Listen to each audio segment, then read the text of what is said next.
بسم الله الرحمن الرحیم. نبی مدثر یم د لسم ټولګي د فزیک مضمون لپاره ستاسو په خدمت کې یم. تېره ویډیو کې موږ تاسو د لسم ټولګي فزیک مضمون 12 لوست چې د ویکټورونو د محصلې تر عنوان لاندې مطالعه مو کړې. موږ تاسو ویکټورونه ولوستله، د ویکټورونو ډولونه مو ولوستله، همدارنګه د ویکټورونو د محصلې لاسته راوړل مو زده کړله چې څنګه کولی شو د ویکټورونو محصله لاسته راوړو. د دې ترڅنګ د ویکټورونو د محصلې لاسته راوړلو باندې مو ځینې مثالونه حل کړه په الجبري طریقه سره. د هغه کوم فورمولونه چې وه هغه فورمولونه مو ولوستله. نن راځو د لسم ټولګي فزیک مضمون 14 لوست ته چې دا د لسم ټولګي د فزیک مضمون د دریم یونیټ یا هم د دریم فصل لومړنی لوست دی چې دا د نور تر عنوان لاندې دی. په ننني لوست کې موږ تاسو نور پیژنو چې نور څه شي ته ویل کیږي. نور په اصل کې څه شي دی، همدارنګه د نور سره تړلي څه نظریات چې دي هغه مطالعه کوو. نو راځو لومړی د نور څخه را شروع کوو چې نور په خپله څه شي ته ویل کیږي. موږ تاسو د نور د کلمې سره اشنا یو چې نور څه شي ته ویل کیږي. ګورئ، نور چې دی هغه په طبیعت کې یو مهمه پدیده ده. ولې که چیرې نور نه وي تاسو نسئ کولی چې فعل حال کوم سکرین چې تاسو وینئ دا ووینئ، یعنې بې له نور څخه د دې لیدل چې دی هغه امکان نه لري. یعنې نور موږ داسې تعریفوو چې نور د انرژي یو ډول دی چې د اجسامو د لیدلو سبب ګرځي. نور چې دی هغه په خپله څه شی دی، د انرژي یو ډول دی چې د اجسامو د لیدلو سبب ګرځي. ګورئ، که چیرې نور موجود نه وي کیدای شي چې موږ او تاسو کیدای شي نه، البته موږ او تاسو هیڅ شی هم سره کم کولی شو نسو لیدلی. دا د نور برکت دی چې مثلا پر یو جسم باندې نور وموښلي، د هغه جسم څخه زموږ سترګو ته انعکاس کوي. کله چې انعکاس وکړي زموږ او تاسو په سترګو کې عدسیې شته، د هغو په واسطه سره تصویر جوړیږي. بیا موږ کولی شو چې یو جسم څنګه کوو ووینو. نو نور چې دی هغه د طبیعت یو له مهمو پدیدو څخه دی چې موږ داسې تعریفوو چې نور د انرژي یو ډول دی چې د اجسامو د لیدلو سبب کیږي، یا موږ کولی شو چې د دې په واسطه سره اجسام څنګه کوو ووینو. دغه نور چې دی د دې په اړه مختلف نظریات شته.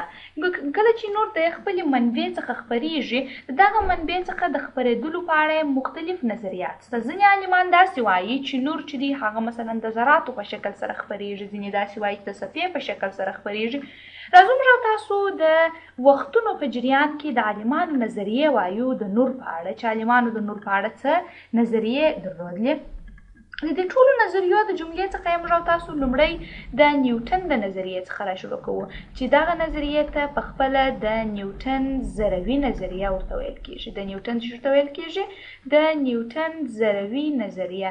چې نیوټن څه نظر درلودلی د نور په اړه؟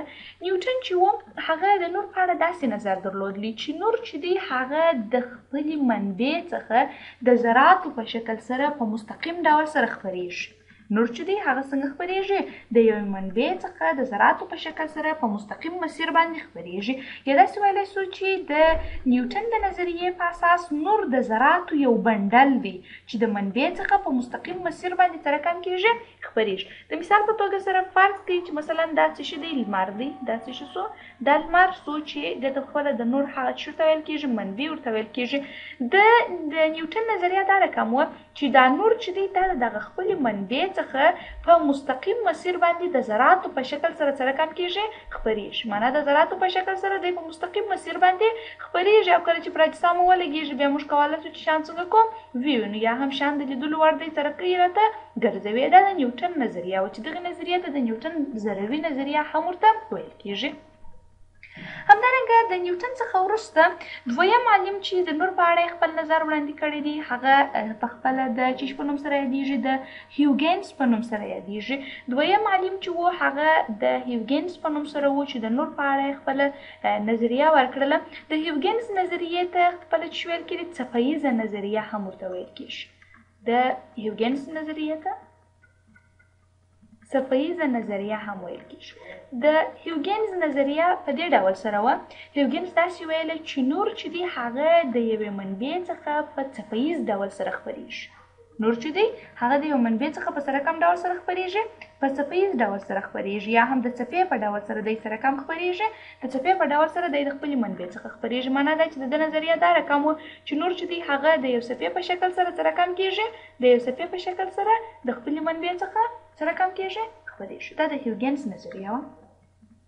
د هیوګنز د نظریې څخه وروسته دریم عالم چې د نور په اړه خپل نظریه وړاندې کړې وه هغه د ماکسویل په نوم سره یادېږي. د ماکسویل په نامه سره دریم عالم چې و هغه خپل د ماکسویل په نوم سره و چې ماکسویل خپل نظریه د دې په اړه وړاندې کړله چې دغه د ماکسویل نظریې ته موږ الکترومقناطیسي نظریه هم وایو. د ماکسویل نظریې ته چې ویل کېږي د ماکسویل نظریې ته الکترومقناطیسي نظریه هم ورته ویل کېږي. ماکسویل په خپل نظریه کې څه ویله؟ ماکسویل چې و هغه په خپل نظریه کې د هیوګنز نظریه څپو کړله، هغه تایید کړل. د داسې ویله چې نور چې دی هغه په څپیز ډول سره خپریږي، یا نور چې دی هغه په خپل څپې دي چې دا خپریږي د منبع څخه، خو دغه څپې چې دی دا الکترومقناطیسي څپې دي. د څپې چې دي دا سره کم څپې دي الکترومقناطیسي څپې دي او د څپو اوږدوالی ډیر کم دی. نو کله چې د څپو اوږدوالی کم دی د څپو د اوږدوالي د کموالي له امله د څپې داسې ایسي چې لکه یو مستقیم خط، معنا دا چې دی پر یو مستقیم مسیر باندې سره کم کیږي خپریږي. د مثال په توګه سره د څپې اوږدوالی خو موږ او تاسو پېژنو، د یو فاز څخه د څپې تر بل فاز پورې دې ته خپله چې ویل کېږي د څپې اوږدوالی ورته ویل کېږي. که چېرې مثلا موږ او تاسو یو سفر رسم کوو، مثلا دې څپه کې موږ تاسو ته اوږدوالی څه رقم کېږي په واضح ډول سره راته معلومېږي. خو که چېرې د څپې اوږدوالی څه رقم سي ډېر کم سي، مثلا د څپې اوږدوالی څه رقم سي په داسې شکل سره ډېر کم سي، بیا که چېرې موږ او تاسو دغه څپې ته د لرې څخه وګورو نو دا تقریبا داسې معلومېږي لکه یو مستقیم خط. نو ماکسویل په خپله نظریه کې داسې وویل چې څپه چې ده هغه چې نور چې دی هغه خپله څپهیز جوړښت لري، یا هم د څپې په شکل سره د منبع څخه خپریږي، خو دا چې د څپو اوږدوالی ډېر کم دی نو په دې خاطر د مستقیم مسیر په شکل سره خپریږي، یا هم د مستقیم خط په شکل سره البته یعنی په مستقیم ډول سره خپریږي، یا داسې معلومیږي لکه دی چې په مستقیم ډول سره څه رقم کیږي خپریږي. دغه د ماکسویل نظریه چې وه دا تقریبا داسې وه چې د هیوګنز نظریه په خپله نظریه کې څه وکړله، د هیوګنز نظریه په خپل نظریه کې تایید کړله او د هغه په تایید سره یې داسې وویل چې نور چې دی هغه په څپهیز ډول سره خپریږي، خو دا چې دا څپې الکترومقناطیسي څپې دي، د څپو اوږدوالی یې ډېر کم دی، نو ځکه داسې معلومیږي لکه څه رقم لکه یو مستقیم خط، یعنی د مستقیم داسې معلومیږي لکه د مستقیم خط په شکل سره چې څه رقم کېږي دوی خپریږي. همدارنګه د ماکسویل د نظریې څخه وروسته څلورم عالم چې د نور په اړه خبرې وکړلې هغه په خپله د البرت اینسټاین په نوم سره یادوي. البرت اینسټاین په خپله نظریه کې د نور په اړه چې هغه کوم کنفیوژنز وه، د نور په اړه چې کومې نظریې وې، د نور په اړه چې هغه کوم عالمانو چې کومې نظریې وړاندې کړې وې هغه ټوله یې روښانه کړلې او یو داسې نظریه یې رامنځته کړله چې هغه په اوسني علم کې هم د منلو وړ ده. البرت اینسټاین داسې وویله چې په خپله نظریه کې هم د نیوټن ذروي نظریه تایید کړل او هم د هیوګنز څپهیزه نظریه تایید کړل. داسې وویل البرت اینسټاین چې نور چې دی هغه دوه خاصیت لري. نور چې دی هغه څه کم خاصیت لري، دوه خاصیت لري. نور د انرژي لیږدونکي پاکټونه دي. نور چې دی هغه په خپله چې دی د انرژي د لیږدونکو پاکټونو څخه جوړ شوی دی او په فضا کې د څپې په ډول سره کم کېږي خپریږي. یعنې ده داسې وویله چې نور چې دی هغه په خپله څه رقم جوړښت لري، ذروي جوړښت لري، خو په فضا کې دغه ذرې چې دی دا د څپو په شکل سره څه رقم کېږي خپریږي. په فضا کې دغه ذرې یا هم په خلا کې دغه ذرې د چی په شکل سره خپریږي، دا د ذرو په شکل سره څه رقم کېږي خپریږي. او دغه هره ذره چې ده دا د فوتون په نوم سره یادیږي. دا هره ذره چې ده دا د فوتون په نوم سره یادیږي او دغه د فوتون ذره ته چې ویل کېږي انرژي لرونکي ذرې هم ورته ویل کېږي، یا هم د انرژي انتقالونکي ذرې هم څه رقم دغه ذرو ته ویل کېږي. یعنې د البرت اینسټاین نظریه دا رقم وه چې نور چې دی هغه په اصل کې درلودونکی د دوه خاصیتونو دی. نور داسې انرژي ذرې د خپل ځان سره لري یا داسې د انرژي پاکټونه د ځان سره لري چې هغه د فوتون په نوم سره یادیږي. هره ذره یې جلا جلا د فوتون په نوم سره یادیږي. د فوتون ذره په خپل ځان کې انرژي لرونکې ده او دوی چې کله د منبع څخه خپریږي دوی په څپهیز ډول سره خپریږي. معنا په اصل کې دوی چې دي دوه خاصیت درلودونکي سوه هم یې څپه ییز خاصیت ځان ته خپل کړي او هم یې ضروي خاصیت خپل ځان ته خپل کړي.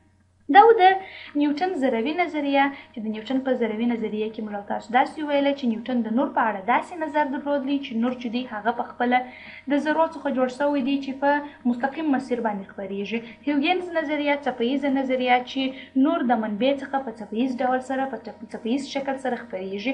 همدارنګه د میکسویل نظریه یا هم د الکترومغناطیسي نظریه چې په دې نظریه کې میکسویل داسې ویل چې نور چې دی هغه په اصل کې څپهیز خاصیت لري په څپهیز ډول سره د خپل منبع څخه خپریږي خو دا چې دغه څپې الکترومغناطیسي څپې دي او همدارنګه د دې هغه د څپو اوږدوالی چې دی هغه ډیر کم دی نو ځکه دوی د مستقیم مسیر په شکل سره ښکاریږي یا هم معلومیږي. همدارنګه د البرت اینشټاین نظریه و چې البرت اینشټاین داسې ویل چې نور چې دی هغه درلودونکی د څه شي دی نور چې دی هغه درلودونکی د دوه ګونو خاصیتو دی چې یو خاصیت چې دی هغه موږ چې ورته وایو یو خاصیت ته ضروي خاصیت وایو او بل خاصیت ته څپهیز خاصیت وایو. معنا دا چې نور په اصل کې په خپل څه شي دی د ذراتو څخه جوړ شوی دی چې دغه ذرات په خپل انرژي لرونکي ذرات دي او د ذرات د فوتون په نوم سره یادیږي. دغه ذرات په څپهیز شکل سره کم کیږي خپریږي. معنا نور درلودونکي د دوه خاصیتونو څخه چې یو خاصیت ته ایچ ویل کیږي یو خاصیت ته ضروي خاصیت ویل کیږي او بل خاصیت ته څپهیز خاصیت ورته ویل کیږي. دا و د نور په اړه د وخت په جریان کې د وخت په اوږدو کې د عالمانو نظریې چې د نور په اړه عالمانو څه کومې نظریې درلودلې. دا چې د نور په اړه موږ تاسو د عالمانو نظریې مطالعه کړلې نو د دې په خلاصېدو سره موږ او تاسو د دې ویډیو درس هم پر همدې ځای باندې پای ته رسیږي. تر بلې ویډیو پورې ښه ورځ او ښه